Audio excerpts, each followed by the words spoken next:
Hi guys. So I finished another unit. This is for my big Satsura project. These are Kurasan Polish infantry with Bardich axes.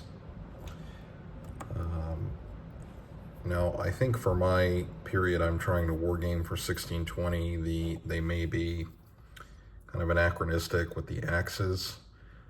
I think that came into use later, but I mainly got these, if I want to play later scenarios, or, if I need an extra infantry unit to throw in, I have them.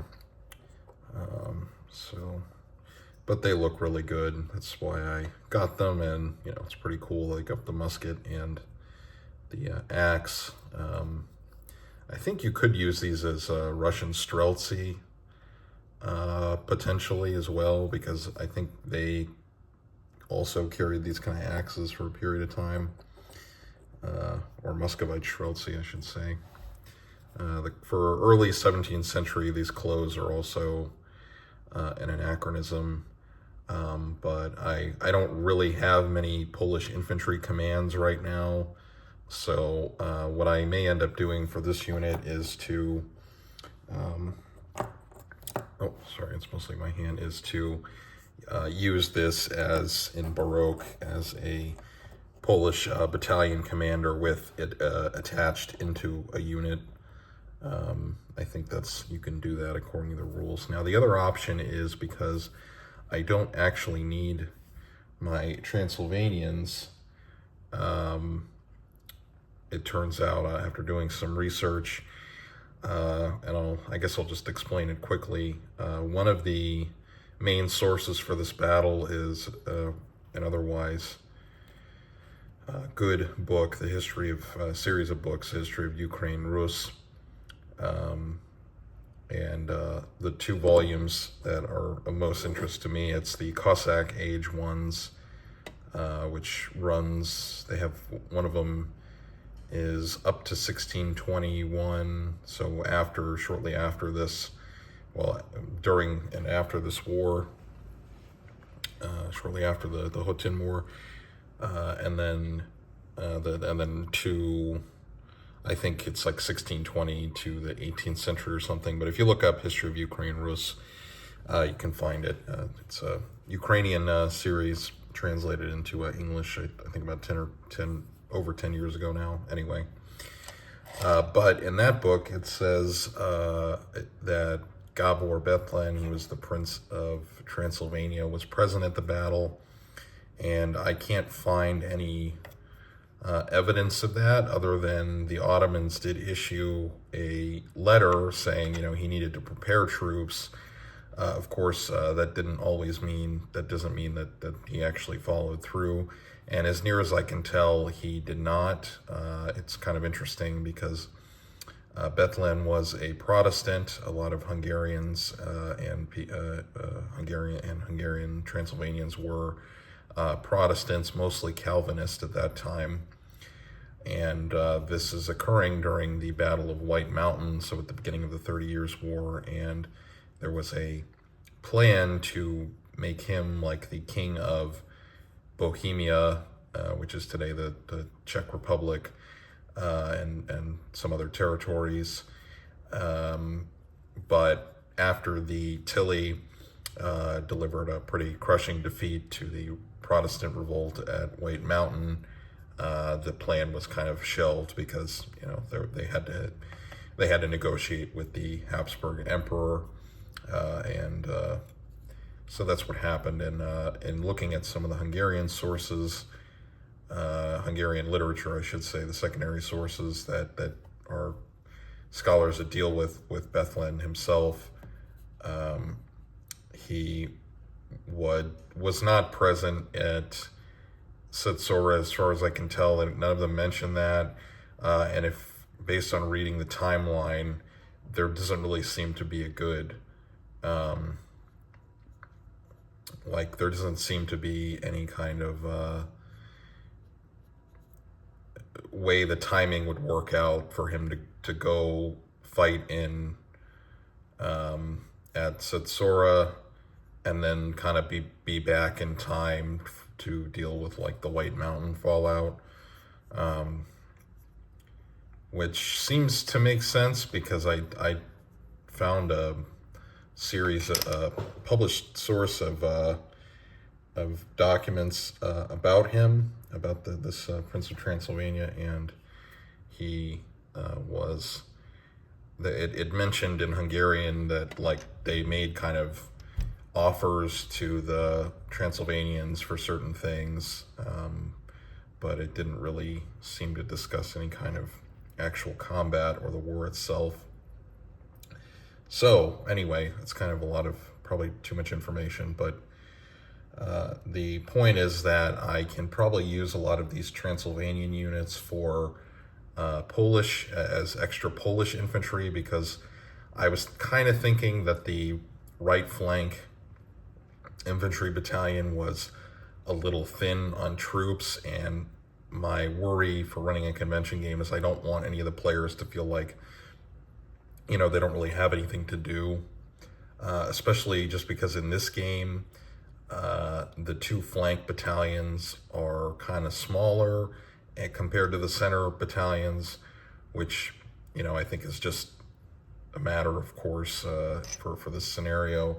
But what I can do is use my Transylvanian Hajduks as probably Polish infantry. And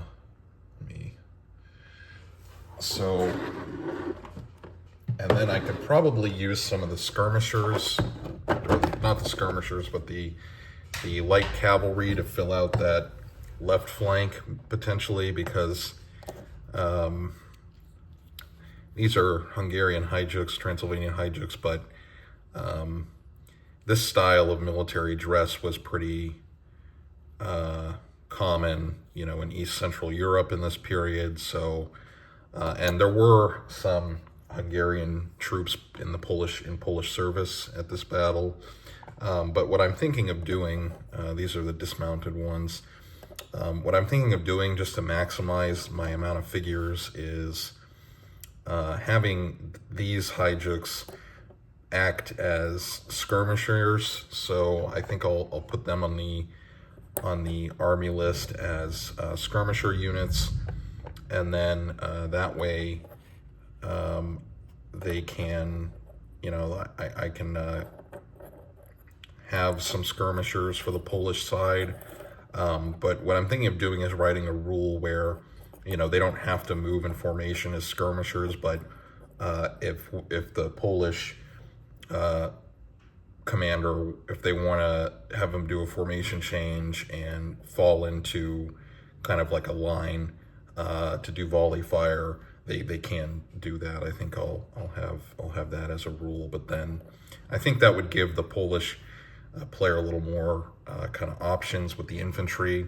It is a cavalry game, so that's going to be the focus, but I think it's good to have some of the infantry be there, because in Baroque, the defensive fire for the infantry is pretty useful, I would say. Because if you do land enough hits, or the reactive fire, you can disorder a charging unit, and that does, or even just a moving unit, and that is going to impact their ability, reduce their effectiveness on the charge. So I think that would be good to give them a little bit of extra. Yeah, like I said, give the Polish player something a little bit more to do. I also have these Sekler, again, another type of Hungarian infantry, and since I can use these as extra units, I may go ahead and put them in as just another infantry unit. Again, the dress isn't too far off from Polish infantry, so, and I'm trying to, maximize my figures that I have. I could put the pikes in there, but I don't know if there were any pikemen at the battle that the Poles had. I'll have to reread the book and maybe check some other sources if there was any other, like maybe woodcuts or illustrations, period illustrations made. My hunch right now is that there were not a lot of pikes, but just because in the East they didn't tend to use pikes, that usually if there were Polish, Western units in Polish service, mercenary units, they would have the pikes, usually like Germans. But not so much in from the local kind of contingents.